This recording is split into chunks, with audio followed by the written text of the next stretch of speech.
30 जुलाई को 3 राज्यों की 3 विधानसभाओं में उपचुनाव हुए थे और 3 अगस्त को इनके नतीजे आए हैं और ये नतीजे बीजेपी के लिए चौंकाने वाले हैं।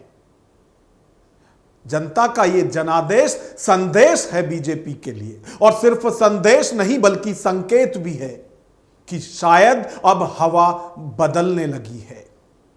नमस्कार, मैं हूं नगेंद्र भाटी। यदि बात की जाए 3 राज्यों के उपचुनाव की, तो सबसे पहले शुरुआत करते हैं गुजरात से। गुजरात की मांजलपुर सीट पर 30 जुलाई को उपचुनाव हुआ था और सोमवार को उसके नतीजे आए हैं। नतीजे बीजेपी के लिए यहां अच्छे हैं, क्योंकि यहां जो बीजेपी का उम्मीदवार था उसने नतीजों के बाद यह साफ कर दिया कि यहां बीजेपी का दबदबा कायम है।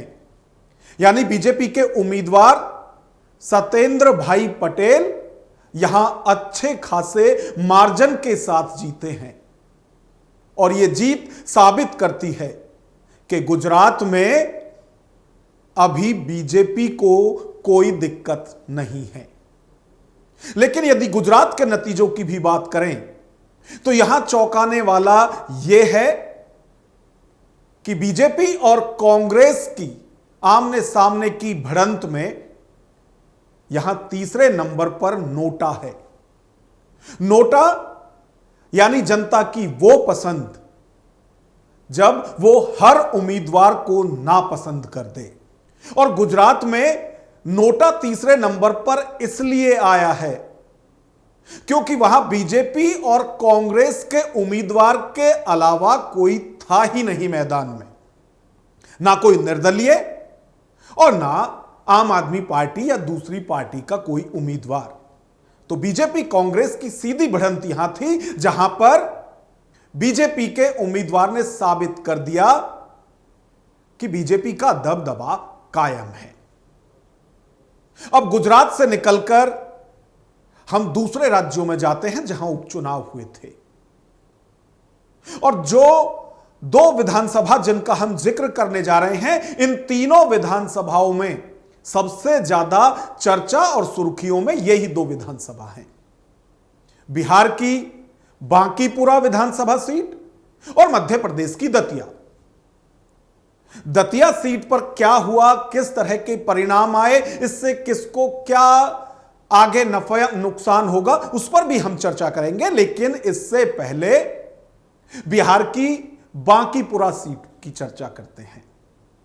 बांकीपुरा सीट पर बेहद चौंकाने वाले नतीजे आए हैं और यह चेतावनी है बीजेपी के लिए भी कि अब वो जमाना शायद जा रहा है जिसमें बीजेपी के नेताओं की तरफ से दावे किए जा रहे थे कि बीजेपी की तो छड़ी भी जीतती है, यानी कि बीजेपी के सिंबल पर कोई भी जीत सकता है। तो अब आप भूल जाइए, क्योंकि जिस सीट पर आपको करारी शिकस्त मिली है उस सीट पर आपके मौजूदा राष्ट्रीय अध्यक्ष नितिन नवीन विधायक थे, और नितिन नवीन जब पार्टी के राष्ट्रीय अध्यक्ष बने, उन्हें राज्यसभा भेजा गया तो यह सीट खाली हुई और उसी की वजह से उपचुनाव हुआ था। और बीजेपी को यहां लग रहा था कि अब तो सत्ता में तो वो हैं ही, और पहले जहां जेडीयू के मुख्यमंत्री होते थे नीतीश कुमार, लेकिन अब सम्राट चौधरी हैं। लेकिन नीतीश युग की समाप्ति के बाद जब यह पहला चुनाव हुआ है तो उसमें यह साफ हो गया है कि अब हवा बदलने लगी है।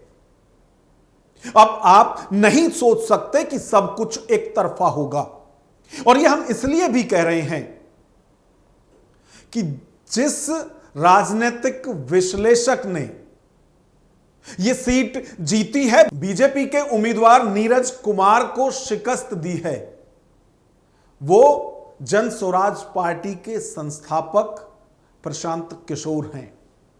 और प्रशांत किशोर की यदि बात करें तो उनकी सीधी अदावत प्रदेश के मुखिया यानी कि सम्राट चौधरी से है, और वो वक्त वक्त पर सम्राट चौधरी की शिक्षा और उनके करैक्टर पर सवाल उठाते रहे हैं, उन्हें अपराधी तक बताते रहे हैं। और जब वो जीत कर आए तो सबसे पहला बयान उनका यही था कि किसी राज्य का मुखिया अपराधी नहीं होना चाहिए। यानी कि प्रशांत किशोर ने जीतने के साथ ही यह साफ कर दिया है कि विधानसभा में अब किस तरह की बहस होगी। हालांकि वो तो दावा कर रहे हैं कि बांकीपुरा की सूरत बदलने लगेगी आगे आने वाले 3 महीने के अंदर।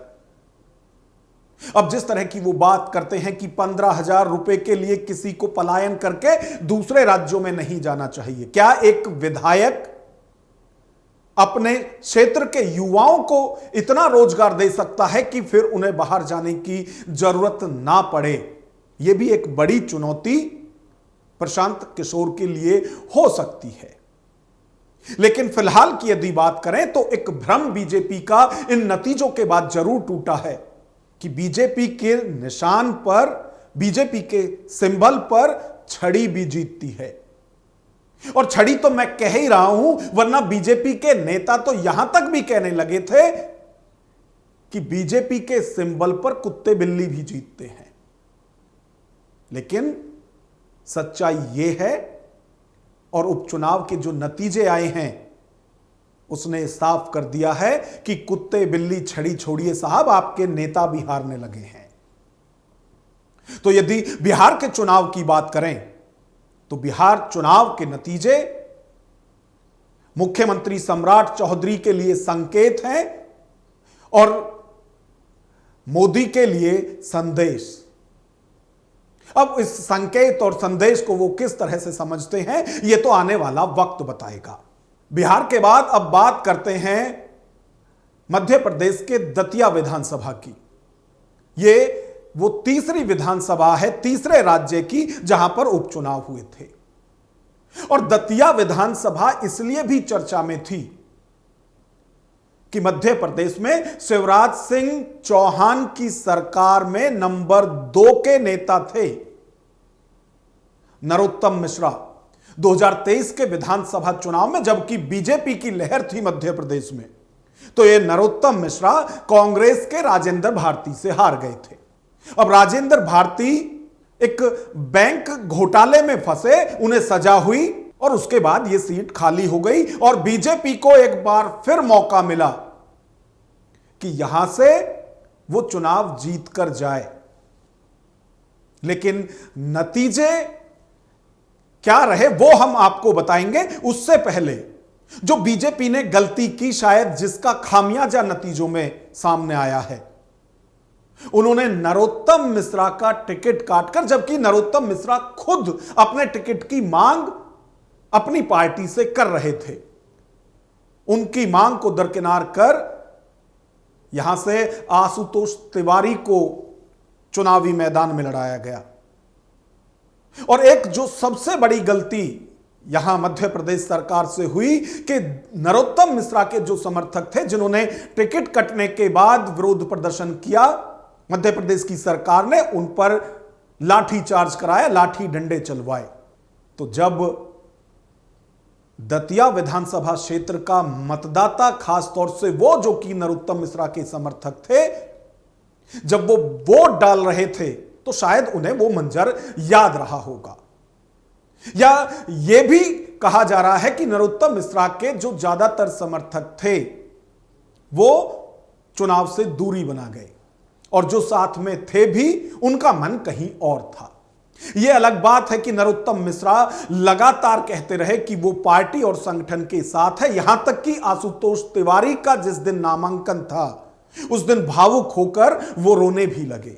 लेकिन यहां नरोत्तम मिश्रा का जो फैक्टर था वो बीजेपी के खिलाफ गया और जब नतीजे आए तो कांग्रेस उम्मीदवार की जीत हुई, घनश्याम सिंह यहां से चुनाव जीते और एक बार फिर यह तय हो गया कि दतिया विधानसभा में कांग्रेस का ही विधायक होगा। तो इन 3 राज्यों की 3 विधानसभाओं में जो उपचुनाव हुआ था, गुजरात में तो दबदबा कायम रहा बीजेपी का, लेकिन तीनों ही राज्यों में बीजेपी की सरकार होने के बावजूद भी बिहार की बांकीपुरा सीट बीजेपी बुरी तरह से हार गई और उसी तरह से मध्य प्रदेश की दतिया विधानसभा जो है उसको भी बीजेपी हार गई, जो एक सुनहरा मौका मिला था। और दावे यह किए जा रहे हैं कि यदि नरोत्तम मिश्रा पर भरोसा किया जाता तो शायद नतीजे कुछ और आते। फिलहाल जो नतीजे आए हैं उसके बाद नरोत्तम मिश्रा यह कह चुके हैं कि अब उन्हें पार्टी से कुछ नहीं चाहिए। नरोत्तम मिश्रा कह रहे हैं कि उन्होंने कभी लोकसभा या राज्यसभा की सीट मांगी नहीं, उन्होंने यह टिकट जरूर मांगा था लेकिन पार्टी ने दूसरे नेता पर भरोसा जताया। अब उन्हें पार्टी से कुछ नहीं चाहिए और इस नतीजे के बाद वो घोषणा कर चुके हैं कि ये उनका पॉलिटिकल करियर का दी एंड है, यानी समापन है। अब जो ये तीनों राज्यों की तीनों विधानसभाओं के जो नतीजे आए हैं, इस पर आपकी क्या राय है? कमेंट बॉक्स में हमें जरूर बताएं। और यदि वीडियो पसंद आए तो लाइक करें और इसी तरह की वीडियो देखने के लिए हमारे चैनल को सब्सक्राइब करें। नमस्कार।